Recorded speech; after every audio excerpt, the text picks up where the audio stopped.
Mr. Bensouda, welcome back. Council, you may proceed. Yes, thank you very much. Mr. Bensouda, we go back to the issue of the threshold.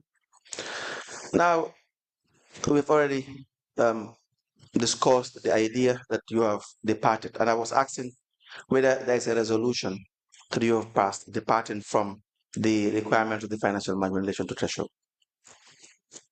Sorry, say it again. I said we were discussing the issue of threshold, and I have asked you the question whether you have a resolution that you have passed the general body or council departing from the threshold requirement by the financial manual. Ask the clerk. No, whether you have it. The question is whether do you have that I first? believe. You think so? You're not sure? Well, I would have to confirm with the clerk first. Because if there is a departure and you have been there since 2018, you will know that there had been a departure by virtue of a resolution and it exists. So I said yes, but I'll have to verify with the clerk. Okay, we will want that to be produced by tomorrow. He's the custodian of all council. Yes. We'll want you to provide that by tomorrow. Now, I will also refer you to page 7 of the manual about the recommendation on amendments of the financial and accounting manual. If you are there, you can turn to page 7. Let me read. No new instructions, addition, or amendment to any existing provision in this manual shall have any force until passed by a resolution of the council members in consultation with the Secretary of State and issued as a circular or amendment slip, a copy of which shall be made available to every accounting officer of the local government authority, Director General, and the Department of State for Local Government and Lands. Have you had cause to do this? Cause to? To do any amendment or any resolution in relation to the sections in this Financial? Yes. To verify with the finance committee. You don't know. All right. So this requires that if there is to be a departure, this is supposed to be the format date. Were you aware of this provision? The provision in the financial 104, yes. That talks about departing from the requirements of the financial manual. No, I'll have to verify. I did not know. Were you aware of this provision? No, I don't use the financial manual because I don't deal with financial matters. Okay. So you're not familiar with the financial manual? No, I said I'm not familiar with this section of the financial manual because Okay. it's operational document. Good. So this section talks about departing from the requirements. And if the council is to depart, this is supposed to be the process for departing from this manual. Again, I will guide you again to the other requirements of the law in relation to regulations. The Law Government Act 2, Section 174 talks about regulations. If you are there, please let me know. Section 174.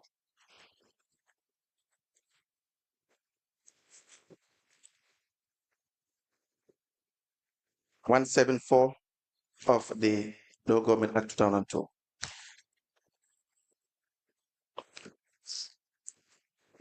Yeah. It reads regulations and amendment to schedules that the Secretary of State may make regulations for the better carrying into effect of the provision of this act. What do you understand from this? The minister may make regulations for better carrying into effect of the provisions of this act. Good. If is the financial manual a regulation? Would you term it to be a regulation?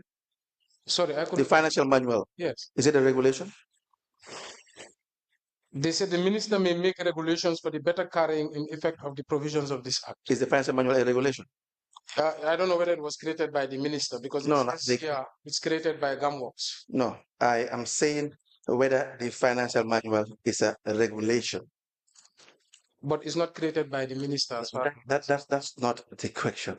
The question is whether the financial manual is a regulation. Yes, it's a regulation. It says good. Now, go ahead, sir.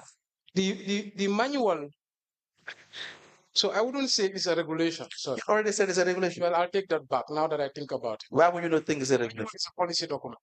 What do you mean a policy document? It's a guideline. Guidelines are regulations. But I guess it's open for interpretation. Yes, it is, but guidelines are regulations unless you have a better interpretation. Now, the Local Government Finance and Audit Act, which you also talk about, which you're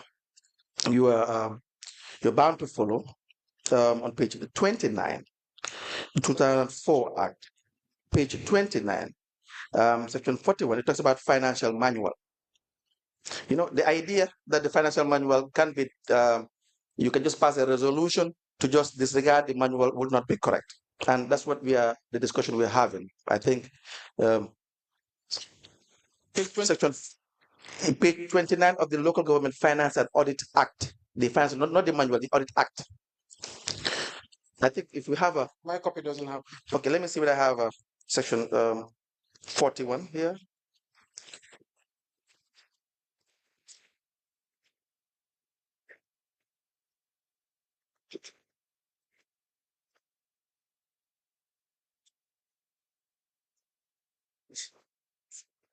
Here it is. Yes.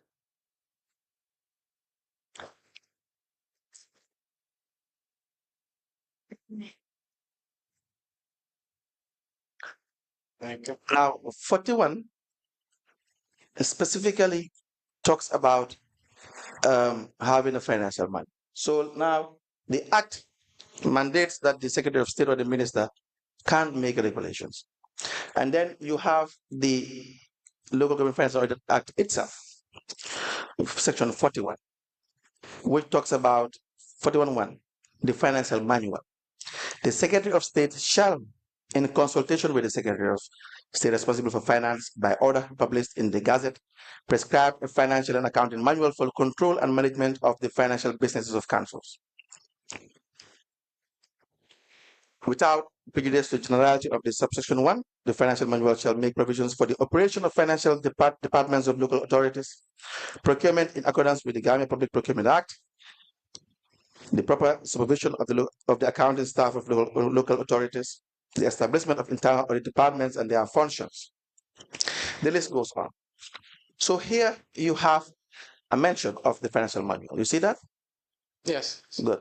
Now, is that not enough to show you that the financial manual is just not a policy document? It is a document that you are mandated to follow. It is a policy document. And what is your evidence that it's a policy document? It is not mandated to follow a policy document. No, what is your evidence? What do you rely on to say it is a policy document? It is a policy document. No, that's not the question. What if you say, I have told you, Mr. Bensouda, as to why it is not a policy document, why you don't have a discretion?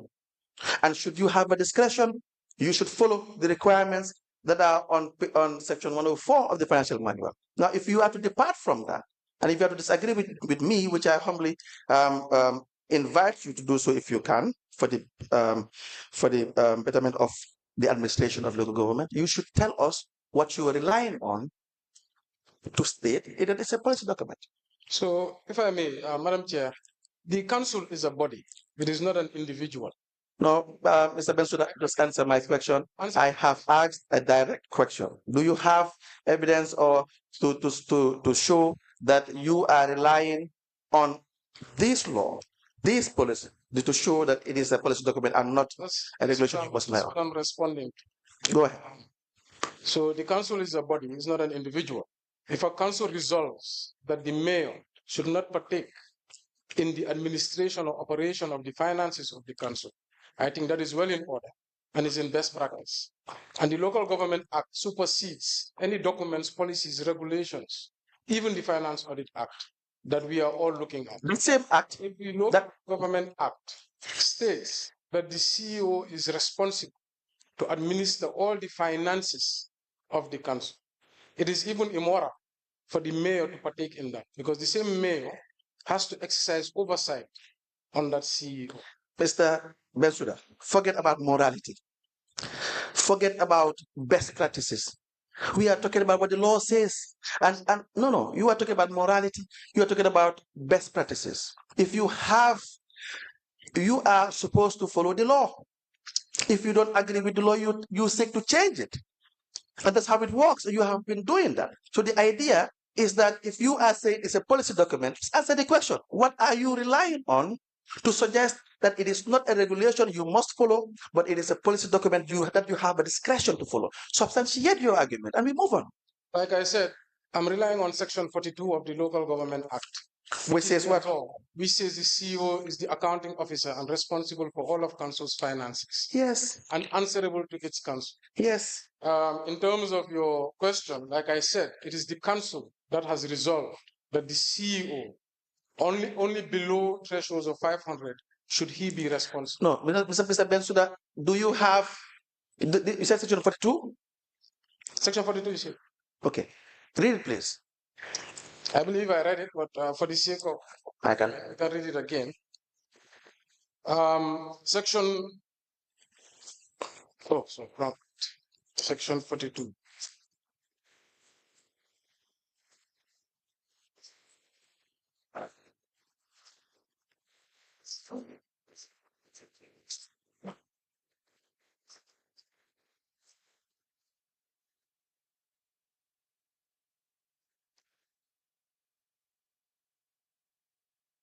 All right, sorry, Section 43.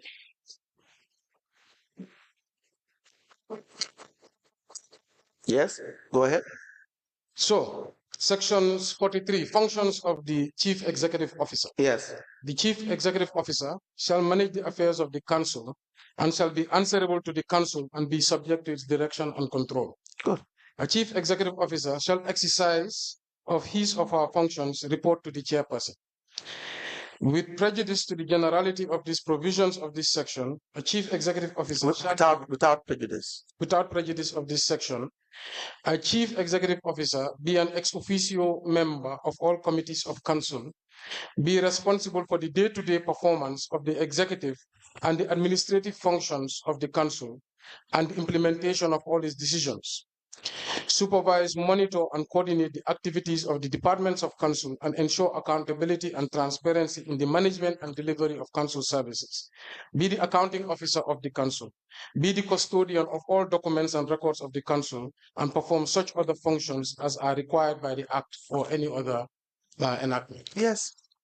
So where does it state in this section that the CEO should not be answerable in the performance of these functions? In fact, it states that the CEO is under the direction and control of Council. Yes, not the mayor, Council. No, relax. It's clear. It's clear.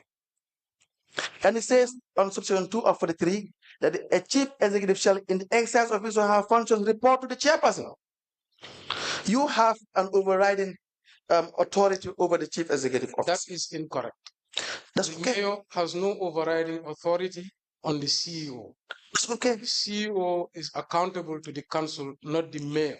That's all right. Updates the mayor and his activities. That's okay. We move on. So the idea that you are terming or taking the manual to be a policy document is not just correct, because you don't have the legal backing to suggest that the manual is just a policy document that you have a discretion to depart from.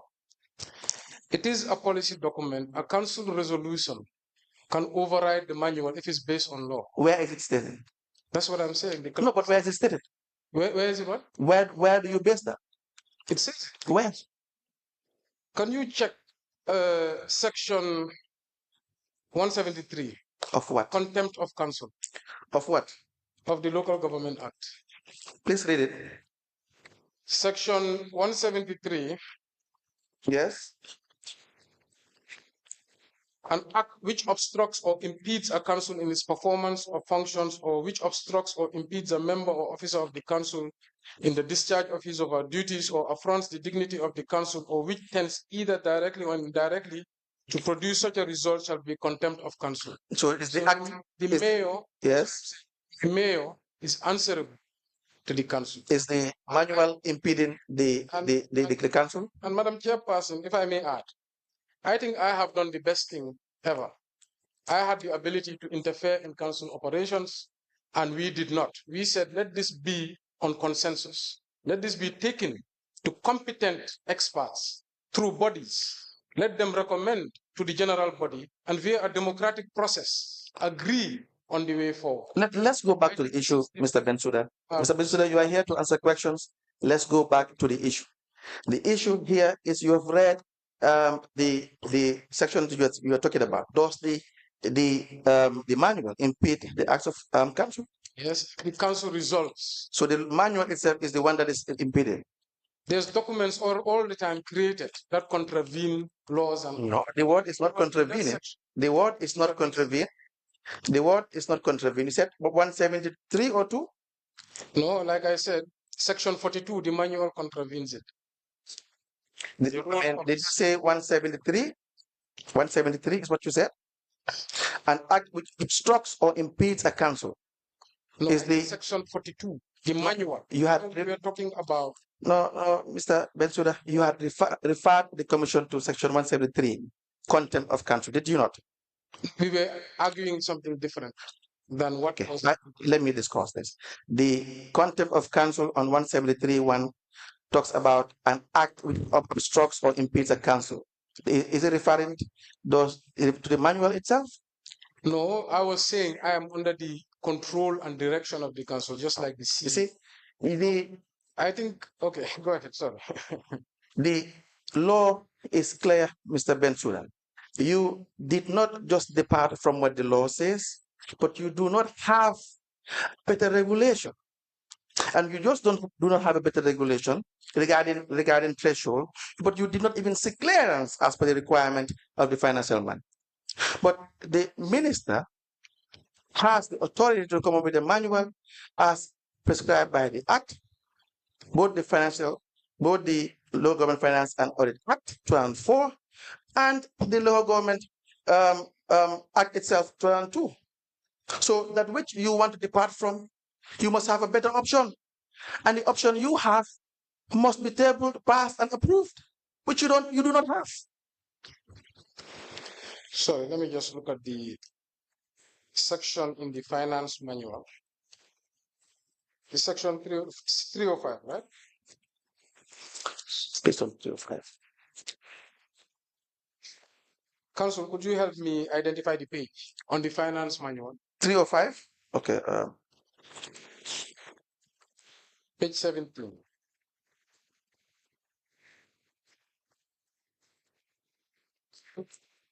Okay. Page 19.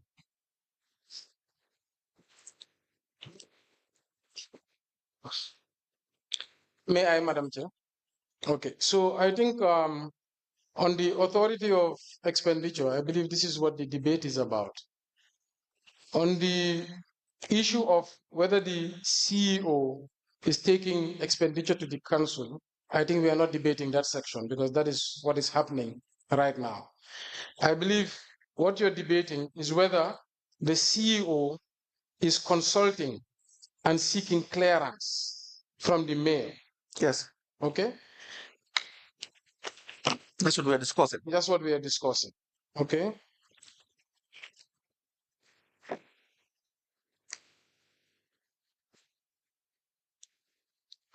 So, Council, if I can refer you to line 3. Yes. Go ahead. It says the chief executive officer, and in accordance with the monetary thresholds approved by each council. So even the policy vests this authority on the council. We agree. The council should decide. Yes.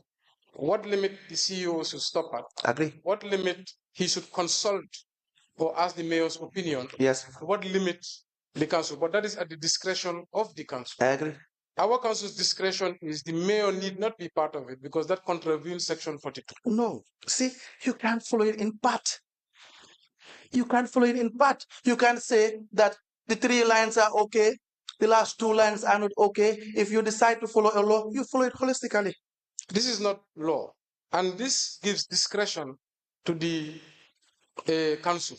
It says the council must decide. I agree. So it gives the power to the council to decide this threshold. Yes. If the council states no, we have competent committees. Yes. We have a competent general council. Yes. Because remember, in the Local Government Act, right, the qualification to be mayor, right, secondary school education. Right.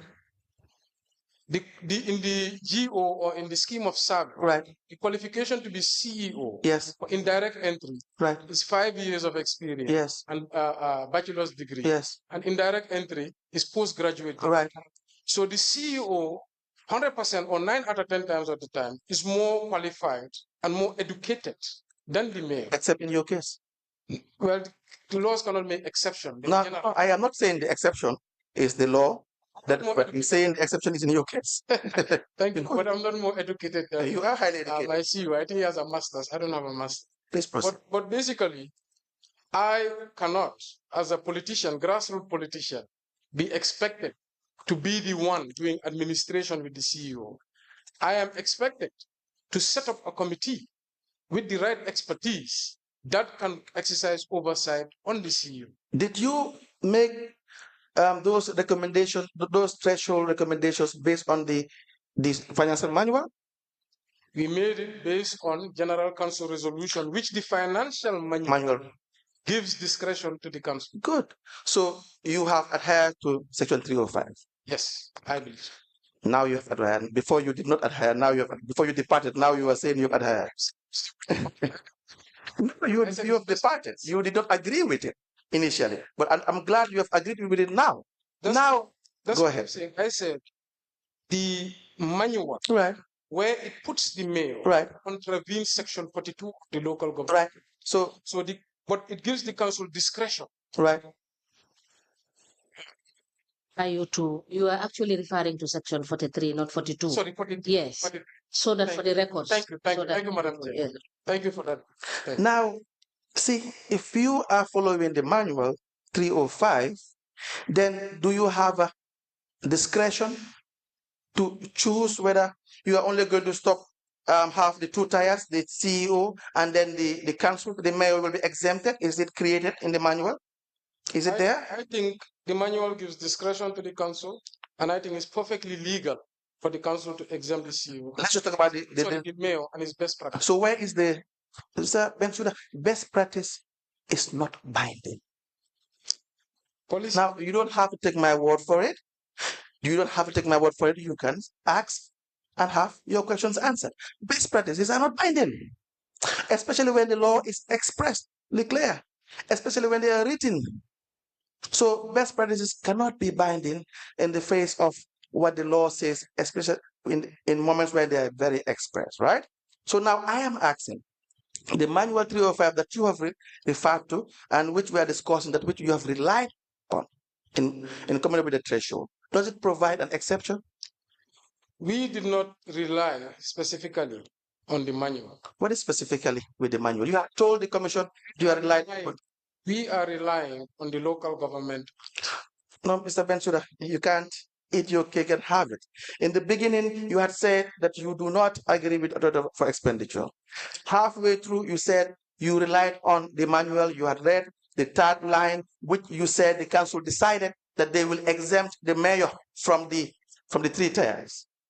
That was your evidence. Because it would be illegal for the mayor to participate in the expenditure. Yes. Now I am flowing with your change of positions.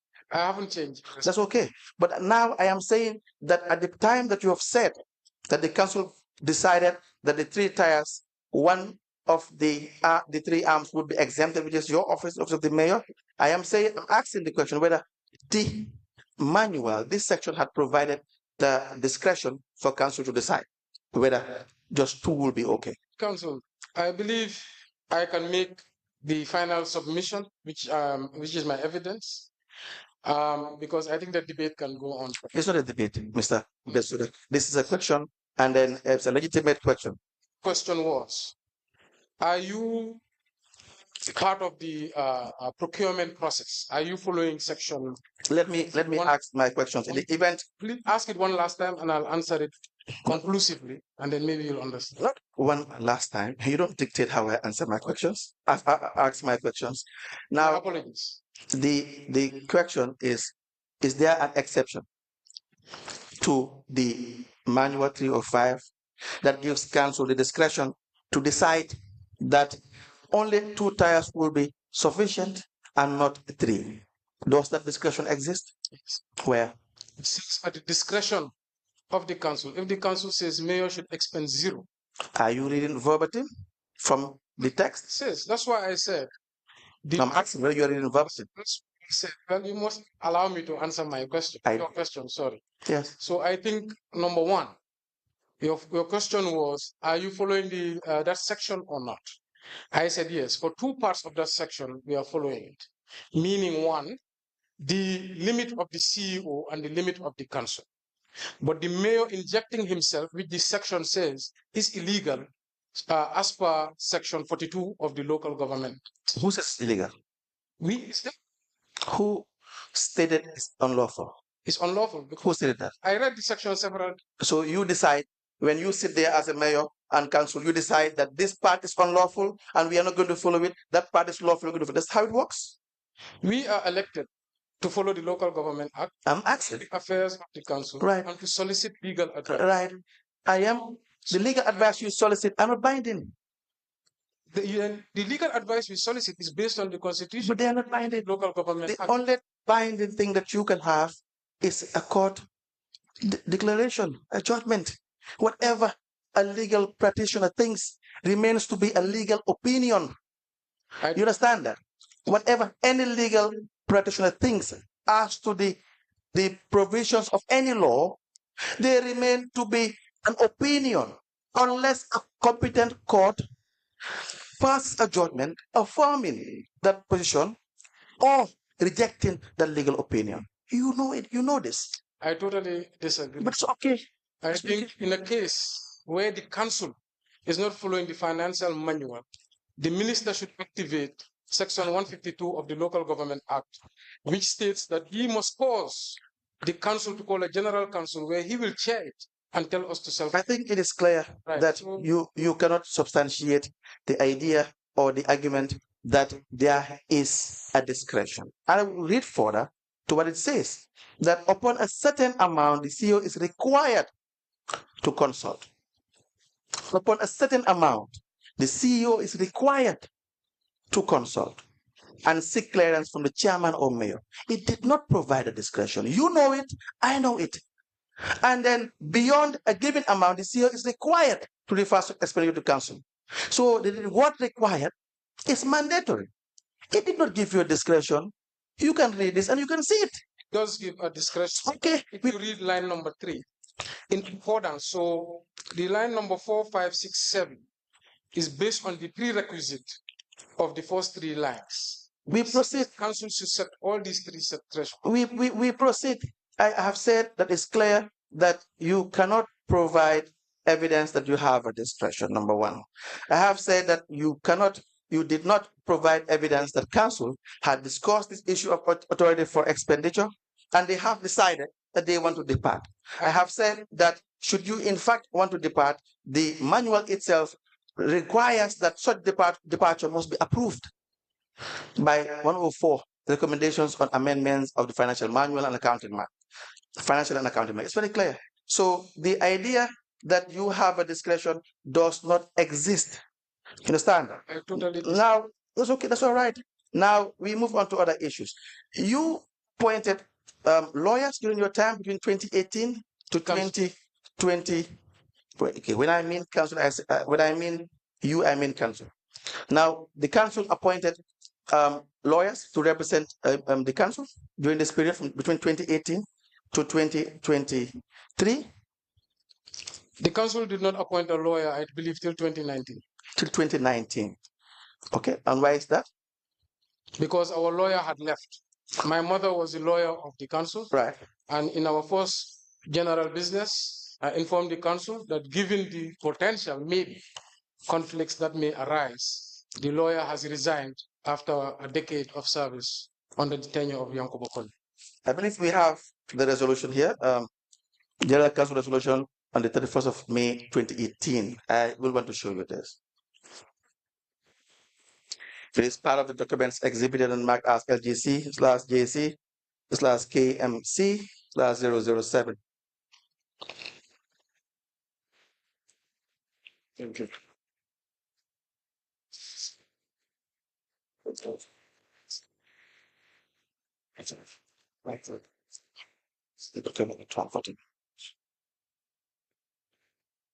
18, not 18.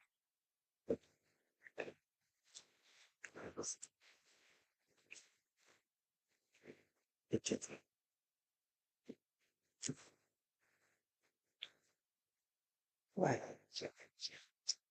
Yes. Yeah. Is that it? Yes. Good. May I please have?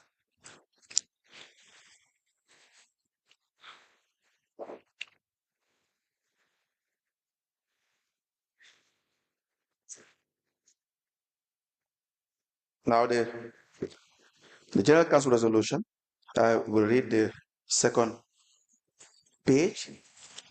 Sorry, the fourth page.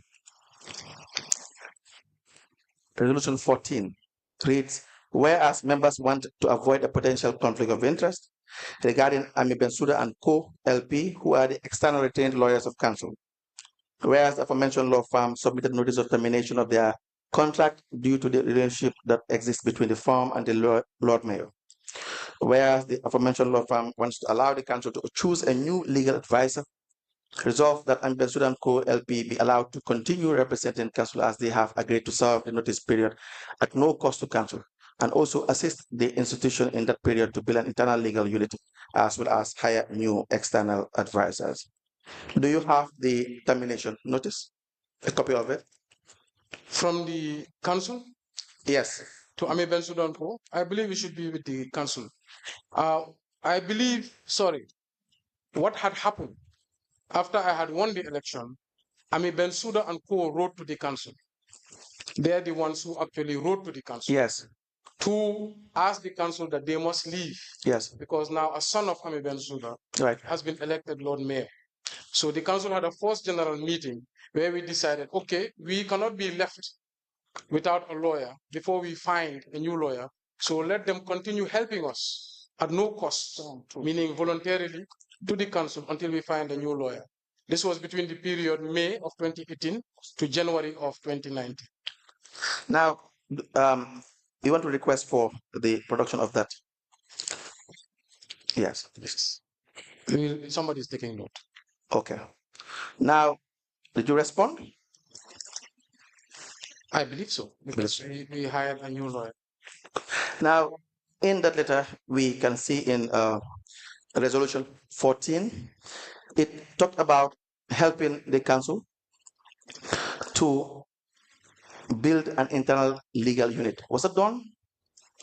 No, the council decided against.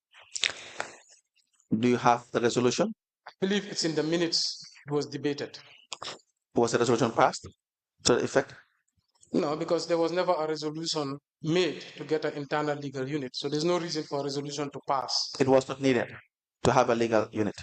Pardon? It wasn't needed at the time. No, what I'm saying, in the debates, the General Council, it was decided to continue with external legal counsel. It was also suggested that they will assist you to hire new external advisors. You mean lawyers? Yes. Yes. Was that done? I cannot recall. What I recall was there was 3 lawyers provided that we should debate on, and there was a debate that ensued, and the council resolved on one of the lawyers. And who are these 3 lawyers? I will have to look at the minutes. You have to look at the minutes. Correct. We will need the minutes of the General Council meeting. Now, who did you appoint in 2019? We appointed Yasin Senghor. What was the process that was followed in appointing Yasin Senghor of council? I believe that is under the mandate of the CEO. I can't remember the exact. You don't know? Process. It's a long time. So you have a lawyer that you appoint to advise council. You do not know how? No, I did say there was 3 lawyers we were debating on. Right. Council debated and voted. Right. On one lawyer. Right. And the hiring of lawyers must be subject to procurement, GPPA regulations. You aware of this? I think that's the mandate of the CEO under the contract. So that you cannot say that's the mandate of the CEO. You have to know how your office of the council is governed. I can form my opinions. It's not about opinion. It is about knowing what exists in council. You have SMTs, senior management meetings, all the time. But right? procurement. You don't? I'm not saying you decide on procurement. I expect that there will be a contracts committee which you guys have in council. I am saying that for all expenditure, because if you pay a lawyer $1, it is coming from the taxpayers' money. And therefore the law requires that for all expenditure of council, it should be subject to procurement. That's why I said I am not a member of the contracts committee. I am a member of the general body where it was debated. Right. I would have to go and get access to those documents to understand and to remember how the conclusion came to select Yasin Senghor. But in terms of the GPPA, right, said, right, in certain cases with specialized services, right, such as architects, such as consultants, such as lawyers, etc. I believe the council can single source. Where is it stated? Well, I will have to find that section. It's in the GPPA. That even in the case of lawyers or engineers or so and so forth, he said. No, I said in certain specialized fields. Right. In my time in business in Gambia, right. Somebody can say I'm wrong. I've never seen an advertisement for a lawyer. You don't see an advertisement. The law requires that there has to be a request for proposal. There was, like I said, 3 lawyers that we were debating on, pros and cons, and we settled on Yasin Senghor. Did Yasin Senghor send a proposal? Process in which we settled on that lawyer is something that I will have to review during the minutes of the debate. Did Yasin Senghor send a proposal? I have to review that. You have to remember. And the names of the other lawyers as well that you've contacted that would have sent a proposal as well? 3 lawyers. I can't remember the names. One thing though, I remember was I think Yasin was already a member of our establishment and appointments committee. Right. The subject matter specialist. Right. That I remember. What subject matter specialist? In the Local Government Act, in setting up committees, right, the council has the discretion of inviting subject matter specialists yes, from the general public yes, to assist the committees right, in developing recommendations. So what is Yasin Senghor's subject matter specialist? She's in the Establishment and Appointments Committee as a legal expert. As a legal expert. And how was she appointed? I think through the council. How? What is the process? The mayor puts up names and the council adopts it. So you put up names? Pardon? You gave the council names to choose from. How many names? All the committees. How many names of lawyers did you give them so that they can choose from those names? For the appointments committee? Yes. Just one. Which names are there? There's no procurement process for appointment for committees. No. You said the mayor submit names and the council choose from. Was on the establishment committee. There was Modu, an HR expert, Modu Gay. Back to the question. You said that you submit names and then council choose from. Now, did you submit names and council choose from? And then they choose the Yasin Senghor? What I'm saying, committees of council are established by the general council. The council tasks the mayor to come up with names. The only person I appoint is the chairperson, which is in the act. I have the right to appoint the chairperson of every committee. Then I present names of councillors based on their CVs who could serve on different committees. And then I can present subject matter specialists who I believe can volunteer and assist the council. You didn't say that earlier. Maybe you misspoke, but you didn't say that earlier. What you said was you submitted names and council chose from. Names of committee members. We were discussing the issue of the lawyer. That is the discussion. Sorry, I shouldn't interrupt. I was taking you back. Right. I said I am aware that Yasin was, before chosen as a lawyer, was already working with the council in the capacity of a subject matter specialist, serving and volunteering on the establishment appointment. Was that why she was appointed or given a contract to be? That may have given her. I don't know for sure. I must revert back to the minutes because she already understood the contract. It is correct. Is it not correct? We have evidence that we have gathered that you did not subject this to procurement process. The appointment of Yasin Senghor was not subjected to any form of procurement process. Is that a correct statement? I wouldn't know right here now. What I will say is I have to refer back to the minutes, both of the contracts committee and of the council, and I must review the processes and the debates that were held to vote and decide for Yasin to be held. We have asked GPPA this. We have asked the procurement officers this. And there is no evidence that Ms. Sengo, in her appointment as counsel for the council, was not subjected to any form of procurement process. I would have to do my own research based on the minutes. Would that be wrong? That if you do not subject that to procurement process, would that be wrong, going by GPA regulations?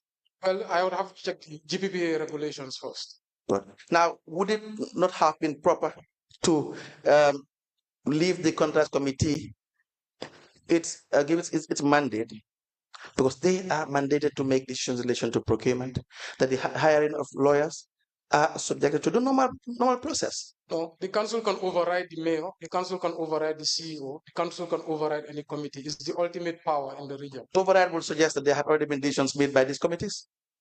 No, we don't see that if you have to override, there would have been a decision that you are overriding. So the council is an executive body. Yes. It can decide to consult committees. Right. It can decide to consult the administration. Yes. It can decide to consult the CEO, Right. which we would encourage. But they may decide without any of them through a resolution. Even in procurement matters. Even in procurement. Where? Mr. Bensouda, where? It is the law. Where? Show us. We are here, all of us, to learn. The council is the executive power in the Yes. That's why when the council decides and debates, the debates will arise. What processes we engage? What systems must we do? Yes. We consulted our lawyer. But the point I'm making across is the council has the executive authority to decide. Now, in terms of that's wrong decision, totally wrong. Whether the decision abides by regulation, whether the decision abides by process, whether the decision abides by is for the regulatory authorities, such as the GBPA, such as the FPAC, such as the Ministry of Local Government, to bring that matter to the attention of wrong. And at any point in time, has not the ministry or GPPA or FPAC or the Local Government Accounts Committee brought the matter of the lawyer as in contravention of any GPPA rule? That is their issue. I'm not concerned with that. That is their issue. If they did not bring the issue of the appointment of the lawyers, it is best known to them. Now, what concerns me is that what I think is right, going by the law. Now, I can be wrong. Now, I can be correct, but I'm not bound by those institutions and what they think. Okay. The idea that procurement is a must, that you must follow, is not subject to any regulation. Now, if you can point to us in the Local Government Act that has given council the overriding power to disregard procurement processes, you can show us. I think we are talking about two different things with respect, council. What I'm saying, we had a debate whether the council has the authority to appoint a lawyer, and I said yes, in the affirmative. Right. Now, whether that procurement has gone through the right process, that is for the oversight bodies to refer the council. GPPA is there, the FPAC is there, the local government ministry is there, the local government accounts committee is there. And never a time in my 5 years in office has there been anybody who has brought that to the attention of the council. Until today. That's why this process is important to help improve local governance. No, it's not important. But until today, so that all you have to do is answer the question in relation to the way and manner it is being asked. The idea that the FPAC or the auditors or any institution didn't bring this thing up is of no benefit to this commission. Understand that? The law requires, the Local Government Act and Finance and Audit Act 2004 requires on page in section 18 that all procurement by a local government authority shall be carried out in accordance with the Gambia Public Procurement Act and the monetary thresholds and regulations prescribed by and under that act. So it is a requirement. You don't have a discretion. I believe the council is the executive authority.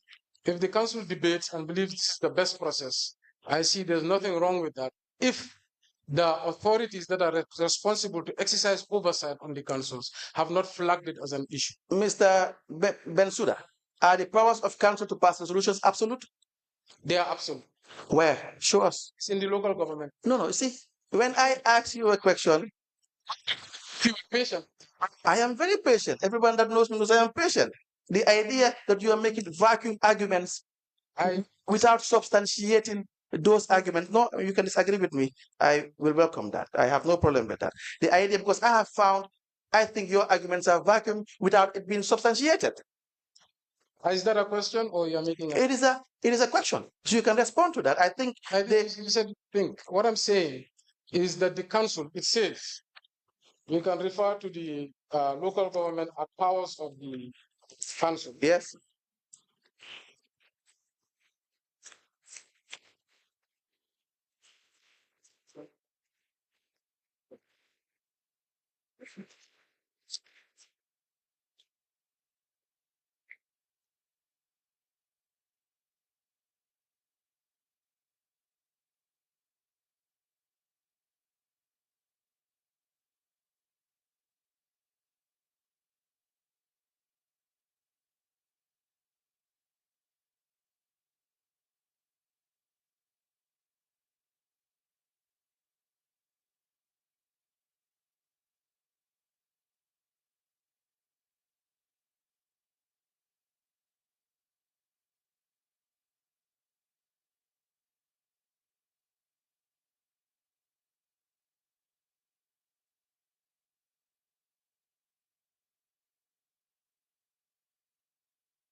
Yeah. You can find it in part 5. Which page? Part 5, which is powers and functions of local government institution. I think section 48 sub 1. Sub 1. Can you check that? Maybe that would be helpful.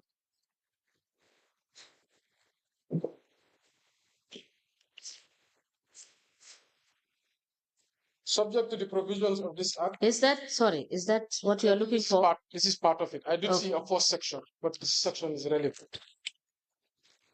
So thank you, Madam Chair, for that. Thank you so much. The fourth section is the establishment of councils. Section 10 of the local government, page 15.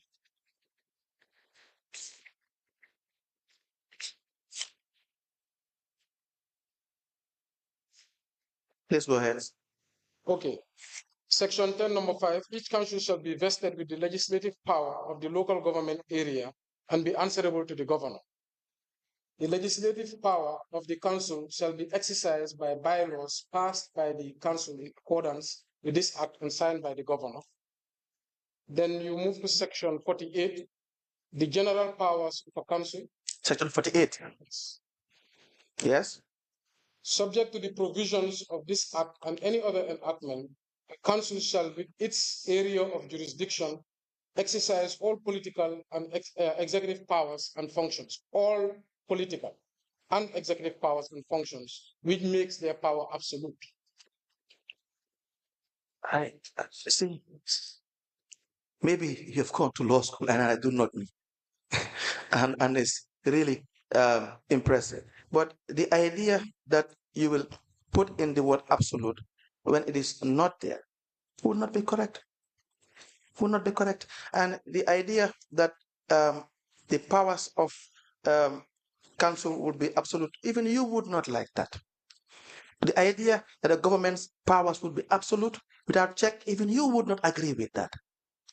You understand? And more so than anything, the section you talked about or just read, the general powers, section 48 sub 1, it says subject to the provisions of this act and any other enactment. So the local government councils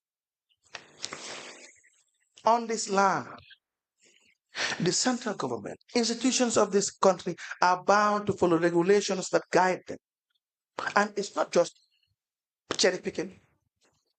It's not just an idea of not agreeing. We all sometimes do not agree with some of the provisions of various laws. That's why lawyers challenge them in court. That's why I said earlier on, their opinions would not matter unless they challenge it and they have the law and being addressed by the competent body, which is the Supreme Court. So this 48 talks about any other enactment. So, lead counsel. Yes. I don't know if you're familiar with our Supreme Court case. Yes. Which was in 2000 and which was in 2003, sorry, 2023, Right. which we launched against Gambia government, Right. And the IGP, Yes. and the Attorney Generals, Right. Where the Supreme Court declared that the councils are highly autonomous bodies, Right. and have the right to self-determination. Yes. So if the council so determines, yes, that this is the best course of action, right, even if it's in contravention of certain policies, etc., I think the government has set up bodies to guide the council. right, And I think the most powerful body is the parliament and the minister, and in this case, GPPA, right, to ask the council to do course correction. right. That's why when I state, I'm not saying that it is right to do something that is in contravention of any act. Right. I am saying that the checks and balances are supposed to be in place to guide the council to make the best decisions that will be of benefit to the general public. Right.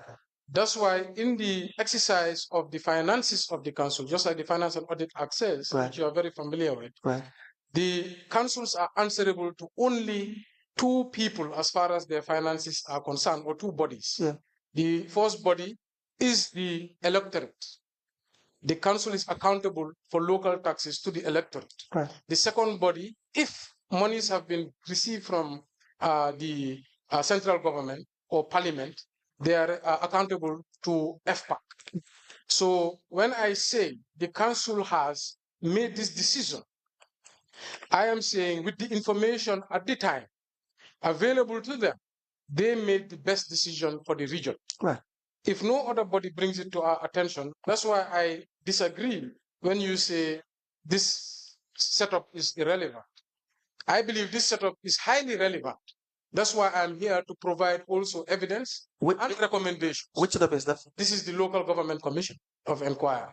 No. It's highly relevant to ensure that the various... I did not say this setup is irrelevant. I said that's why we are here. I will not be here and say it's irrelevant. Okay, then sorry for that. Yes.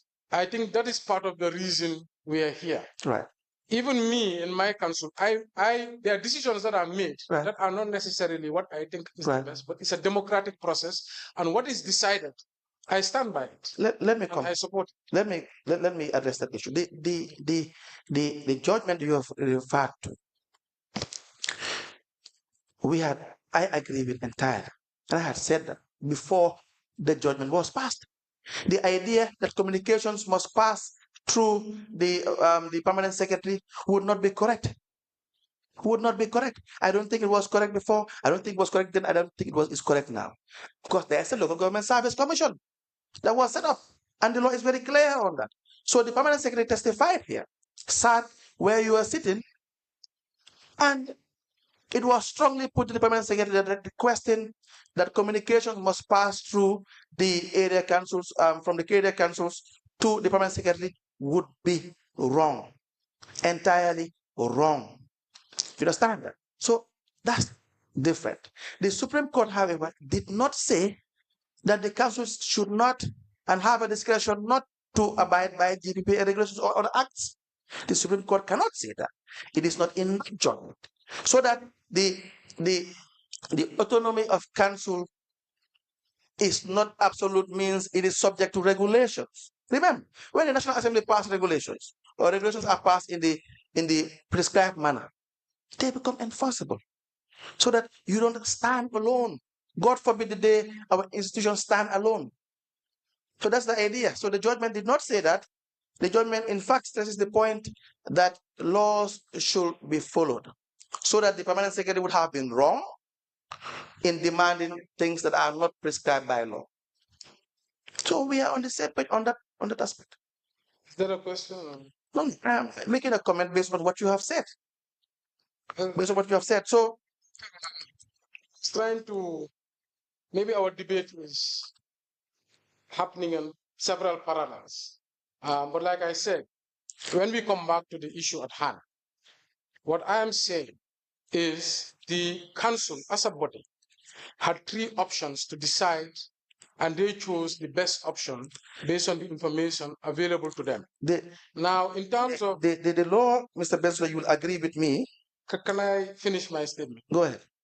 Now, in the issue of you stating that there's GPPA regulation or requirements that the council contravened, I said I would have to refer to the minutes of both the contracts committee, if they are available, and the council as to how that decision came about, to be in a better position to submit my evidence as to exactly what has happened and transpired. Very well. Then we'll wait for that tomorrow. I think you'll be back tomorrow. Yes, somebody is taking note. Am I being signaled that it is time? Do we proceed? Is yes. We can proceed. How many minutes more? 13 more minutes. 30 more minutes? All right. Council, you may proceed. Yes. From 2018, did you have cause to open any account during this period by General Council resolution? Do you know? I have to check. Have you had a problem of overstaffing when you took over? I have to refer to, there was an HR audit conducted. I have to refer to. Do you have a strategic plan? We have a strategy.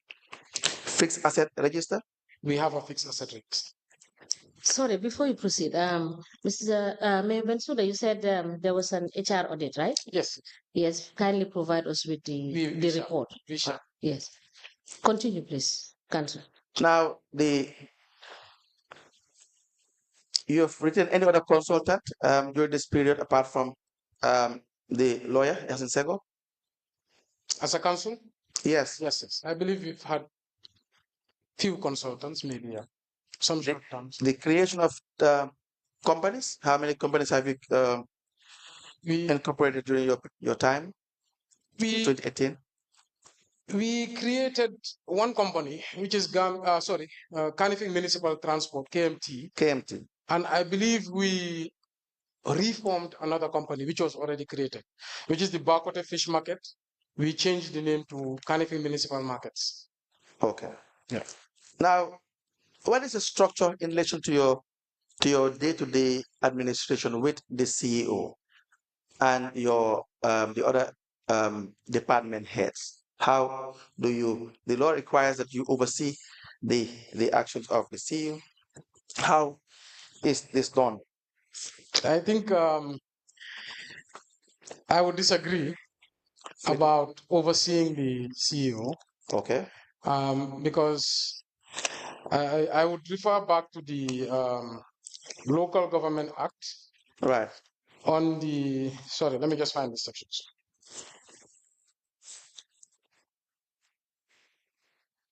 On the role of the mayor. Yes. I believe did not write that one. The section establishing the role of the mayor.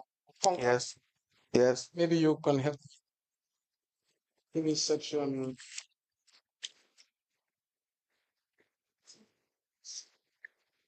Of course, the role of the CEO, section 42. Yes. We have already visited. Functions of the chairperson, page 17. Yes. Section 15. May I, Madam Chairperson? Please proceed. Okay. The chairperson shall preside at council meetings, be the head of the council, and supervise the general administration of the area, including its rules, regulations, and taxes. Perform such other functions as may be imposed on the chairperson by this or any other enactment that may be necessary for the efficient conduct of business of the council. May I also go to the CEO again once more? Yes. Section 42. Yes. Section 42. Oh, sorry, section 43. The functions of the CEO supervise, monitor, and coordinate the activities of departments of council and ensure accountability and transparency in the management and delivery of council services. So, Madam Chair, if I refer back to the letter we sent to the ministry, September of 2018, these are the conflicting roles that we had identified. That's why often we have an issue with the CEO. Who does authority, who does supervision really lie on? Is it the mayor? Is it the CEO? Is it the council? So when you look at the side of the mayor, they said supervise the general administration of the area. It does not say of the council. It says of the region. Now the region is very diverse. There's the Alkalolu, the CEFO, the WDCs, there's the population and census, there's HIV and AIDS, there's the National Disaster Management Agency. The mayor is to ensure that the region as a whole is having prosperity and there's peace and tranquility in the region. But it is the CEO who should ensure that the various departments are being supervised and are functioning correctly. And it is the committees who exercise oversight on those various departments and the council that holds them accountable. Then why do you attend senior management meetings then? It's part of the reports and updates they give to me. Why do you attend it? You don't have to attend it. All you have to do is sit at the general council. Allow the CEO to manage, if you genuinely believe this, allow the CEO to manage affairs of council on a daily basis and reports directly to council. So the purpose of the attendance is to be updated on the department's activities. Says what? Says which law? Says which law? Which law requires that you must be present? That is not a law, that is a practice. No, see, Mr. Bensouda, you choose when it favors you. That's not how it works. You and I know this is not how it works. You choose a particular system when it only favors you. And you don't base your positions on what the law says. Remember, you are elected, but then to follow the law. Lead counsel, I disagree that I am not following the law, and I disagree that that portion is like I said, it's a custom and practice that is at KMC. No. I don't have to attend general management meetings. There is no law, there is no policy, there's no rule that says the mayor has to attend general meetings. Of course, there is a practice to get updated. So when I sit at the council, I can steer the affairs of the council with information. That's why I'm saying the law needs work. No. The law has... Mr. Bensouda, you have attended several senior management meetings. In fact... Custom. Because? It's the custom that is in KMC. Yes. It is the custom, but because it's the law. It is not. That's okay. But you have attended several... In fact, you just don't attend it. You sanction these meetings. That's what I'm saying. The CEOs that we have in KMC have testified that you demand that there is a senior management meeting. I do not demand it. You reach the wrong language. Of course, but so they said that they have to attend and report to you. That's not the fact. No, but the law, the practice you have is very clear in relation to the SMTs that you have attended. Yeah, all of it. You said practice. It's not law. It's a practice. No. Wait a minute. I'm using the word you were saying. You've used the idea that it's a practice is what you have had in KMC for the longest time. Yeah, it's a practice. Do you understand that? Yes. And if you look at the senior management meetings, it will have the list of attendees that His Worship Talib Bensouda, Lord Mayor KMC, in bracket chairman. But nobody is paid.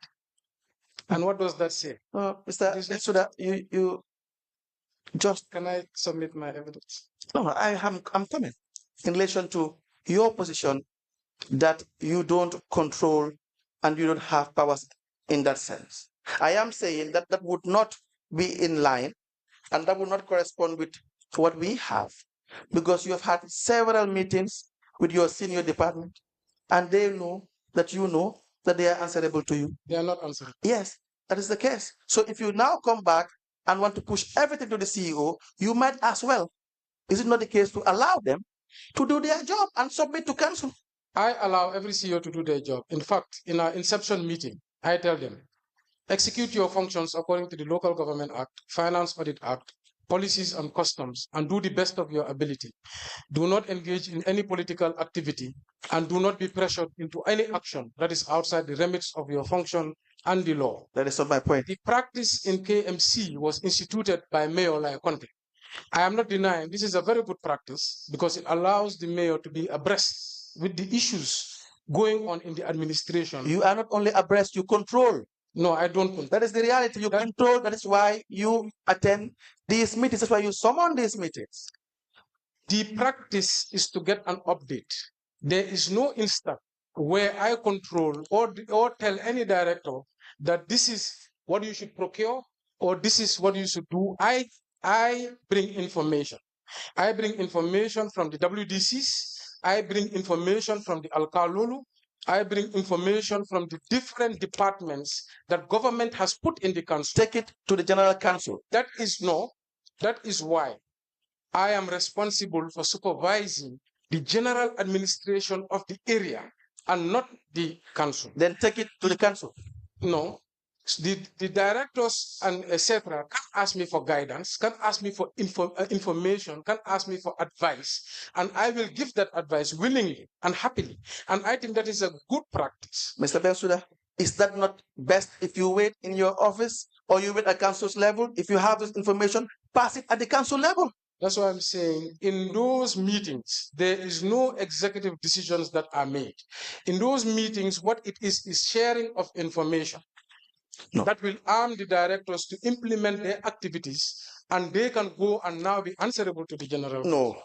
Wait if you don't have any form of obligation, if you believe that when the law says the CEO is answerable to council and you being head of council, if you don't believe that to preside at council's meetings, supervise the general administration of the area and perform such other functions as may be imposed on the chairperson by this or any other enactment, if you don't believe that this has anything to do with your day-to-day administration, sit at council and wait for updates. No, so I think the distinction I'm trying to create is what motivated us to even write that letter. You see, there's a confusion at councils. And this is why, regardless of the area council, there's dysfunctionality because there's no clear rules. The CEO can come and say, well, I'm not responsible. The mayor can come and say, I'm not responsible, because what is creating is there's confusion.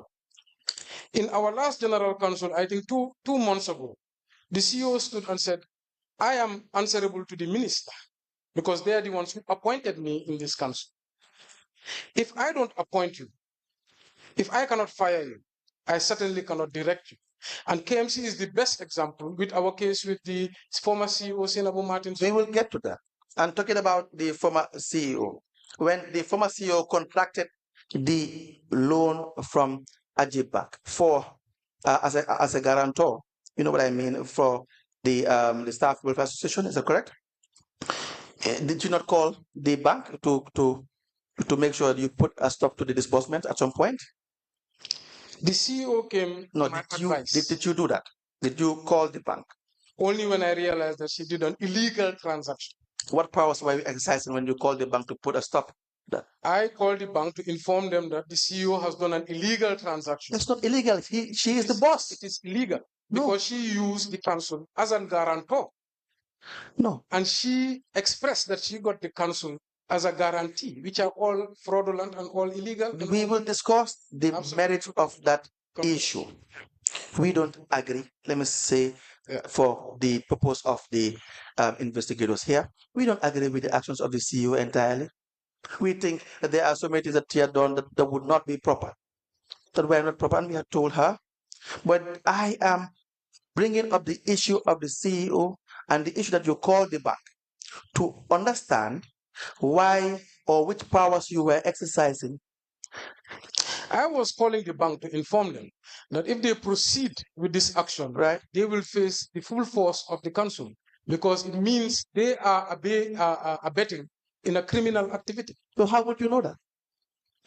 How would you know that? It's clear in the law. It's in the local government. We can go to the finance and audit. No, remember, you said the CEO is the boss. No. You said the CEO is not answerable to you. No. The CEO is not answerable to Allow the CEO but to have answerable to the council. I am the chairman of the council. As a member of the council and the chairman of the council, if I see that somebody has broken the laws of the council, the laws of the Gambia, using council, it is my responsibility as if you think to step in. If you think that somebody has broken the law. Lead counsel, with respect, I think these are facts. No, I see. Registered in evidence. What I had said earlier, maybe you are not following.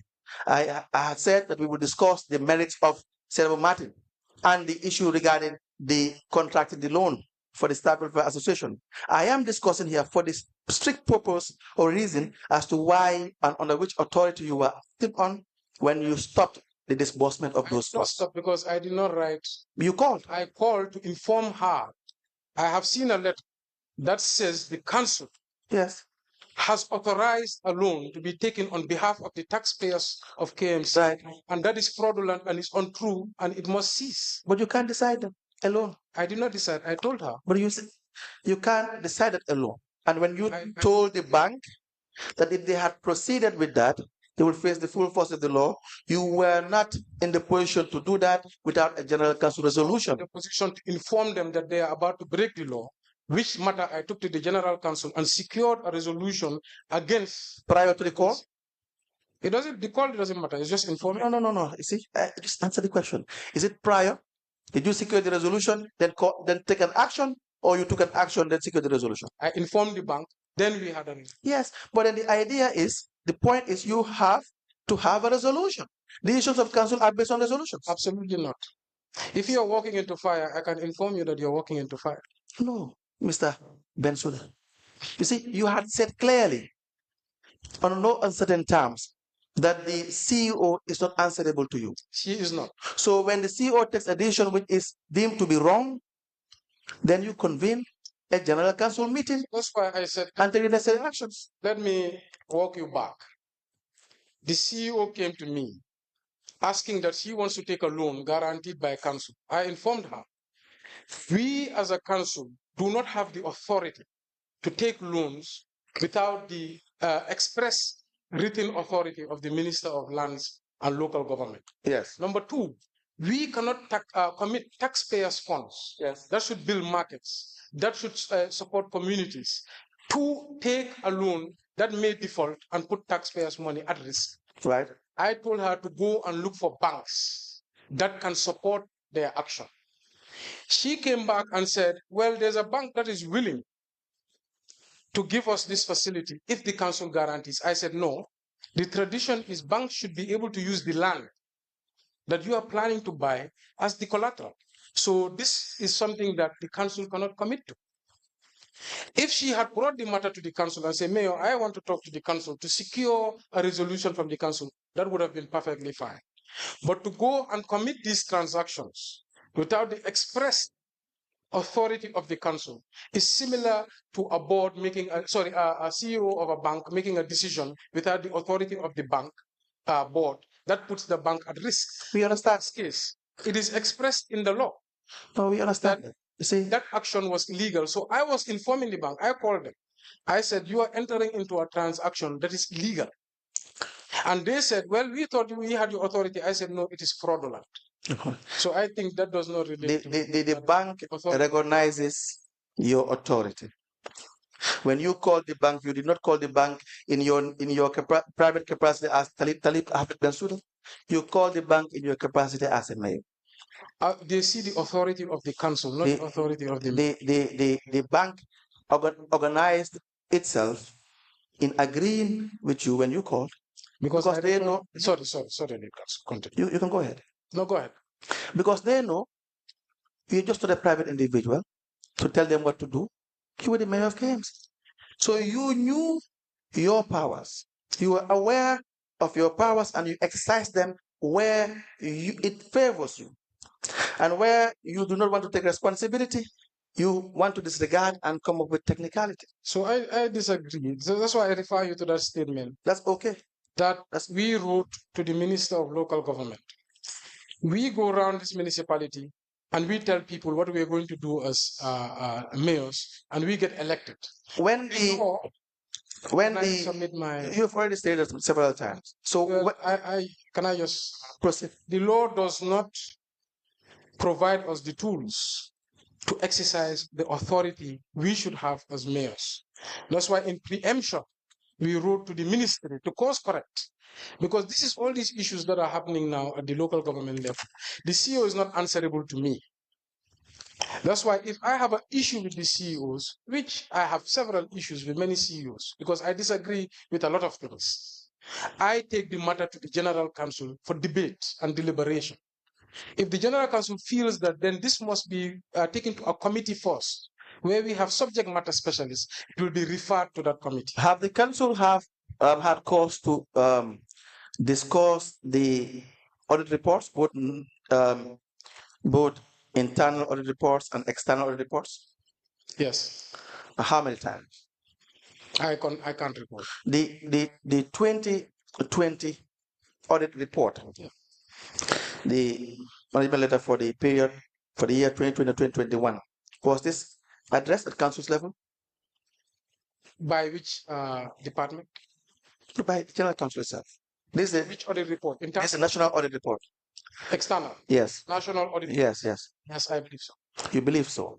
Can you provide us with the minutes of the deliberation in relation to showing, providing evidence that it was discussed and the actions that were taken? So the National Audit Office sends its report to the Office of the Mayor and the Office of the CEO, right, who is caused to send that report to the Local Government Accounts Committee, right, and the Finance Committee, yes, who are mandated to review those reports and send their recommendations to the General Council. My question is, did Council at any point in time discuss findings in the National Audit? Council has discussed internal audit reports, but the national audit reports are sent to the Local Government Accounts Committee and the Finance Committee. And then was there any time that these committees, because the deliberations in these committees and the recommendations therein would be forwarded to the council, correct? That will be the procedure. That should be the procedure. Was it done at any point in time? Yes, I believe the national audit report, which was just finalized by the FPAC, right, has been discussed and implemented. Findings have been implemented. So not the XPAC the deliberations, the period that you were given copies of these reports, do you have a procedure wherein when the Finance or Accounts Committee, when they discuss these findings, are you availed a copy through your office as mayor and also council, so that you will discuss this and find ways and means of discussing and having solutions for the issues raised? So if you can allow me, Madam Chair, just to create a bigger picture. The internal audits of the council are first supposed to be sent to the Local Government Accounts Committee. The Local Government Accounts Committee should derive recommendations for the CEO to implement. The National Audit Office provides a report of their audit report to the council, which should also be sent to the Local Government Accounts Committee. But both reports are also sent to FPAC and the Attorney General by law, by the Local Finance Act, the Finance Act. So the period of 2017 to 2022 that was sent to FPAC, this is the National Audit Office. FPAC has just now sent their recommendations. But even without the FPAC recommendations, the Finance Committee and the Accounts Committee look at findings that they can implement. And I am a witness in General Council where some of these findings are discussed and some of them are implemented. For example, in January 2023, where there was issue raised with how we procure fuel, how we procure the maintenance parts, how we procure bulldozing at the Bakote dump site, the audit office queried the manner in which those procurements were done. because the finance department believed that those procurements are recurring. And because they're recurring, they don't necessarily meet the threshold at any point in time that would require GPPA approval. Now, can we go back to the question? Because example of where the council dealt with. No, my question had been very specific, so that when you have the audit reports from the National Audit Office, does council address these concerns holistically, entirely? And if yes, what was the process followed? You have talked about the finance and accounting, finance and account committee, and were the recommendations brought to the council? And if the answer is yes, we want to see evidence of those. So that's why I said the first evidence is in 2023, right, where those certain procurements were changed to now be tendered. The 2020 report, was it discussed at council level? Is it yes or no? Well, I have to find out. Now, in terms of the internal audit, that's where I wanted to speak. Right. No, we are just concerned about, we will come to internal audit. We're concerned about the national audit for now. The national audit, if I can come back and just clarify. Right. I was putting both of them together. Yes. The national audit, the FPAC, the FPAC should generate recommendations from the national audit and send to the council for implementation. So forget the FPAC. I cannot forget the FPAC. It's in the Local Government Finance Act. No, that's not the question I asked.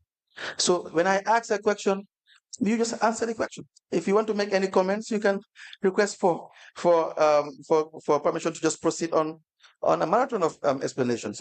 What I'm saying or asking is whether the council had discussed the issues raised in these national audit reports when you received them. That's just my question. Yes. At council level. Clarification I was making, and please, the marathon explanations is because I want to make sure my evidence is sufficient. It is sufficient. The audits are two. In my first response, I was giving a collective answer about both audits. There's internal audit, which is dealt with differently. There's external audit, which is dealt with differently. External audit, when it comes, the finance committee sits on it. The local government accounts committee sits on it. They can generate recommendations for the council, but the body with more power and more authority is the finance public accounts committee. When they sit on it, which they've only done, which they've been doing throughout the years, they generate recommendations for the council, which just came recently for the first time, because they combined 2017 to 2022. So back to the question. Yeah, I'm coming. You have to allow me to exhaust. Allowed to, but you're not answering my question. That's the point. I think I am the one providing evidence. Yes, but you're not answering my question. Can I continue? Go ahead. So in terms of the recommendations of the FPAC, those have been fully implemented. In terms of the findings of the National Audit Office, like I said, in 2023 of January, I was a witness in the General Council where certain aspects were being implemented. The internal audit, you said we will get to it, that's a different answer. Now, back to the question. I need specific answers. The financial statements and audit report for the year ended 31st December 2020 from the National Audit Office, Kanifing Municipal Council, was this tabled at General Council and discussed? Is it a yes or a no? I said I will have to refer back to the minutes, and you agreed. Exactly. So, as it stands, we do not know whether it is discussed at council level or not, unless you come back. Yes, I have to check both the finance committee and the council meetings. Yes. So now in that report, if you have a copy, we can give you. That's why I want to say it is not the responsibility of the council to look at national audit reports. It's the responsibility of the local government accounts committee. I can refer you to the law if you wish. You can go ahead. Okay. So you look at the Local Government Finance and Audit Act.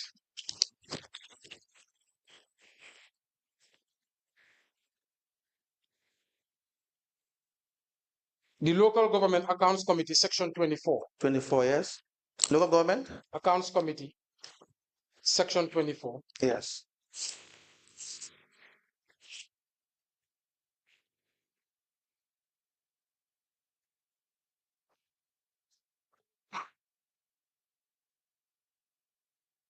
Section 24(6). Section 24(6). A local government accounts committee shall examine the reports of the Auditor General, the internal auditor, and any other reports in relation to the finances of its council. Yes. And may, in relation to its functions, require the attendance of any councillor or officer to explain matters arising from these reports. Yes. A local government accounts committee shall submit its report to the council to the minister responsible for finance, and the Auditor General. Yes. The Auditor General shall incorporate the responses or comments of the local government accounts committee. No, you have skipped subsection 7. I read it. I did read it. No, I did not hear you read it. I cannot say you. Okay, it says the local government accounts committee shall submit its report to the council, the minister responsible for finance, and the Auditor General. Yes. The Auditor General shall incorporate the response or comments of the local government accounts committee in his or her report to the National Assembly. This is what I'm asking. 7. Section 7. Let's please stop at it. Please proceed. The chairperson of the council and the chief executive officer shall implement the recommendations of the local government accounts committee and the public accounts committee of the National Assembly. Yes. So the audit reports are not coming to the council. The audit reports are going to the local government accounts committee. It is the recommendations of the Finance Public Accounts Committee of Parliament and the local government accounts committee that should come to the council. You did not discuss the national audit reports, correct? You said yes. I did not say that. I said I have to refer back. Now, 7 requires that there has to be a report from the accounts committee regarding the national audit report. Was that ever provided? The report from the accounts committee. Yes. That's why I was saying in January of 2023, the one I can remember, the others I have to find out. We had accepted recommendations. No, answer on 2020. When I ask a specific question, you don't either want to answer it or you give. I think you asked 2020 twice. Yes. And twice I responded that I would have to refer to the minutes. That is in relation to discussing the full audit report. Now I ask on subsection 7 of the same section you read regarding that a local government accounts committee shall submit its report to the council. Has that ever been done for 2020? Was it done? That's why I said I will refer to the minutes, but we have a functioning local government accounts committee that sits on audit reports, both internal and external. Not the question. That's not the question. Whether it's functional or not, that will be subjective. Answered the question. I said I will refer to the minutes. Yes, exactly. So the idea that council must sit over these recommendations or these reports, whether it is taken in full to council to discuss or whether it is passed through a process, be it as it may, the law provides for the opportunity and the mandatory provisions that it has to be discussed at council level, whether it is a report that they generate through these committees and they bring it to council for discussion. Is that not the case? Hey, I don't know. What are you asking, sorry? That the requirement, if you are to go by subsection 7, is that it has to pass through the accounts committee and a report generated from the national audit report and submitted to council. Is that not the case? That's why I said in 2023, I recall it has. 2020. My question is for 2020. No, that's why I'm saying the 2023 I recall. I said for 2020 I'll have to check. Now is the 4th time I answered. No, it's not the 4th time because you are looking around the bush. Yeah. Sorry, I believe it's a convenient point to stop.